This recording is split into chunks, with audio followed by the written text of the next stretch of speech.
Hello, Sacagawea second graders, and welcome to this week's first installment of The Wild Robot. Today we'll be reading chapters 41 through 44. Let's get started. Chapter 41 The Summer. On clear summer days, Roz and Brightbill and Chit Chat liked to go exploring. They investigated the island's sandy southern point. They marveled at the rainbows that curved up from the waterfall. They surveyed the forest from the branches of tall trees. They met new, friendly creatures, and sometimes they met new, unfriendly creatures. But the only creatures they had to worry about were the bears. One time, they came upon a bear fishing in the river, and Roz whispered, "You know what to do." Brightbill flew up and away. Chit Chat scurried home through the treetops, and Roz melted into the landscape as only she could. Later, they met back at the nest and told the neighbors all about their brush with danger. On dreary summer days, they would stay inside.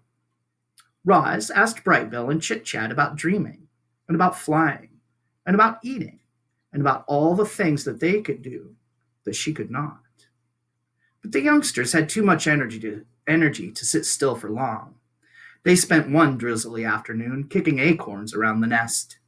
Chit Chat piled them up, and then Brightbill swung his big foot, and the acorns went flying. The little friends chased the acorns as they bounced and rolled and spun across the floor. They made a new pile and kicked them again. Sometimes an acorn would bounce off Roz's body. Clang! And everyone would laugh and giggle together. Even Roz laughed. "Ha ha ha ha," said the robot, trying to act natural. On clear summer evenings, they would sit outside and watch fireflies twinkling around the pond. And then they'd lie back and gaze up at the darkening sky. "That big circle is the moon," said Chit Chat.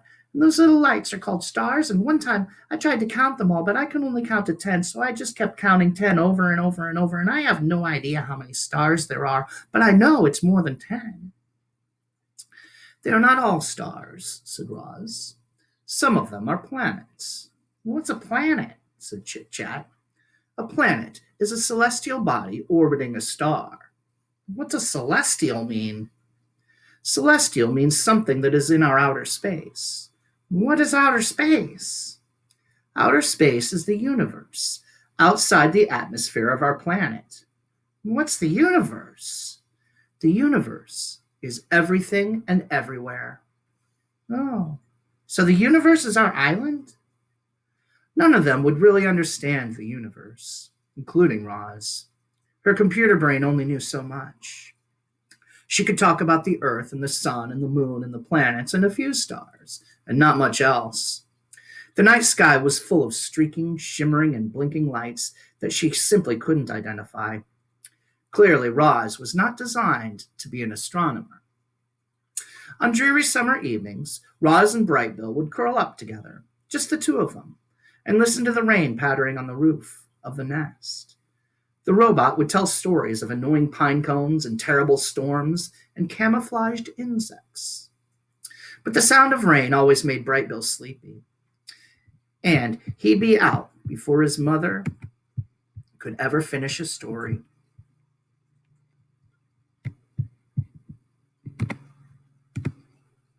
Chapter 42 The Strange Family. It was a sweltering afternoon, and the heat had put everyone in a bad mood. Roz was standing in the shade watching her son on the water. The other goslings were teasing him about something when they suddenly burst into laughter, and Brightbill turned and hurried home with a stormy expression on his face.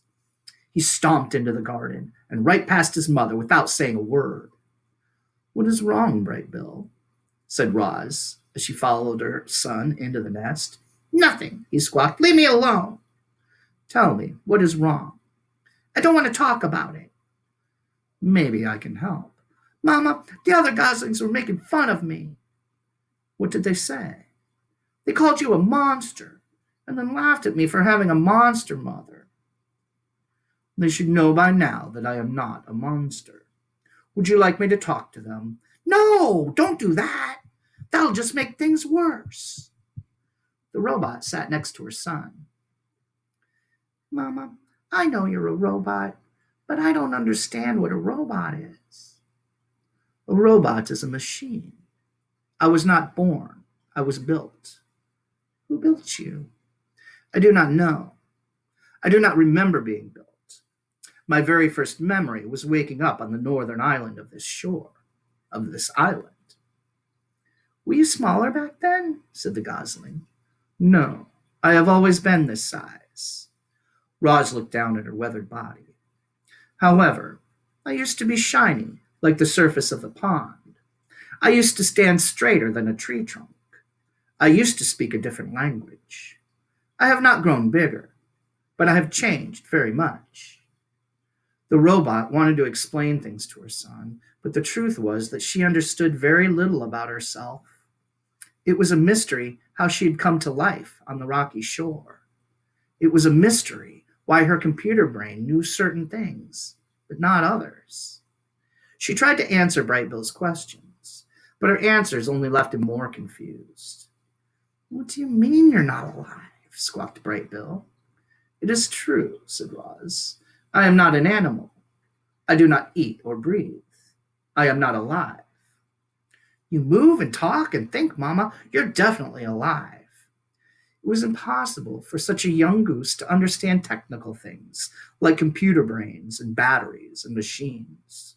The gosling was much better at understanding natural things like islands and forests and parents. Parents. The words suddenly left Bright Bill feeling uneasy. You're not my real mother, are you? There are many kinds of mothers, said the robot. Some mothers spend their whole lives caring for their young. Some lay eggs, then immediately abandon them.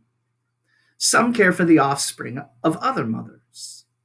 I have tried to act like your mother, but no, I am not your birth mother. Do you know what happened to my birth mother?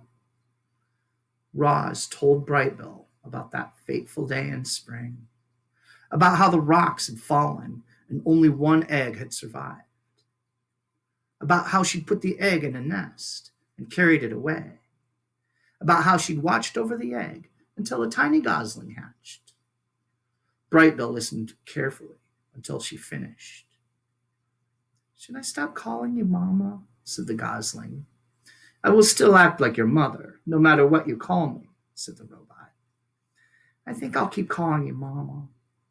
I think I will keep calling you son. We're a strange family, said Bright Bill, with a little smile. But I kind of like it that way.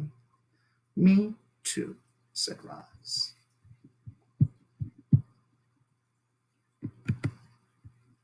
Chapter 43. The Gosling Takes Off. It must be hard to have a robot for a mother. I think the hardest part for Bright Bill was all the mystery that surrounded Roz. Where had she come from? What was it like to be a robot? Would she always be there for him? These questions filled the gosling's mind, and his feelings for his mother swung between love and confusion and anger. I'm sure many of you know what that's like. Roz could sense that Bright Bill was struggling, and so she spent a lot of time talking with him about families and geese and robots. Are there other robots on the island? Said the gosling during one of their talks. He'd been sitting beside his mother in the garden, but now stood and faced her. Yes, there are others on the island, said Roz, but they are inoperative. Inoperative? For a robot. Being inoperative is like being dead. Where are the dead robots? They are on the northern shore. I want to see them. I do not think that is a good idea. Why not? You are still a gosling. You are too young to see dead robots. I will take you to see them when you are older. Mama, I'm not a gosling anymore. Bright Bill puffed out his chest. I'm already 4 months old. I'm sorry, said Roz, but you cannot go. Bright Bill stomped around the garden and squawked. That isn't fair. I promise I will take you to see them when you are older, said the robot. But I want to go now. Please, calm down. You can't even fly. I could take off and you wouldn't be able to stop me. Roz stood, and her long shadow fell across her son. The gosling could feel his emotions swinging wildly, and for a moment he was actually afraid of his own mother. Without thinking, he sprinted toward the pond, beat his wings, and flew away. Chapter 44, The Runaway. Your son will be fine, said Loudwing. You know how they are at this age. I do not know, said Roz. Please, tell me how they are at this age. Oh, right. Well, Brightbell, he's growing up fast. It's only natural for adolescent goslings to be a little moody. He just needs to be alone for a while. You've raised a wonderful son. I know he'll come home soon. Try not to worry. But Roz did worry. At least she worried as much as a robot is capable of worrying. Brightbill had never run away or flown away, and suddenly Roz was computing all the things that could go wrong: a violent storm, a broken wing, a predator. She had to find her son before something had happened, before something bad happened. There was only one place Brightbill could have gone: the robot gravesite. So Roz galloped northward. She leapt over rocks and ducked under branches and charged through the meadows without ever slowing her pace. She raced all the way across the island until she finally stepped onto the sea cliffs above the gravesite. And there was Brightbill, perched on the edge, looking at the robot parts scattered on the shore below. His eyes were wet. Don't be angry, he said as his mother walked over. I am not angry, but you should not have flown off like that. You could have gotten hurt, or worse. I was worried sick. I'm sorry, Mama. It is okay, said Roz. It is only natural for goslings your age to be a little moody. Mama, I need to understand what you are, and I think it might help to see those robots. You are right. It might help. Why are you not down there? I was about to go, said Brightbill, but I got nervous. I want you to go with me. Let us go down there, said Roz, together. And that is the end of today's chapters. Let's take a look at the writing. Chapters 41 through 44. Roz tries to explain outer space to Chit Chat. What do you know about space? Use Pebble Go from SPS Online Resources. Search for space sciences. Explore the different topics and find one that interests you. Pick one article about space and write a paragraph or more about it. And the challenge is to make a poster of the planets in the solar system. You could also do that on a smaller sheet of paper.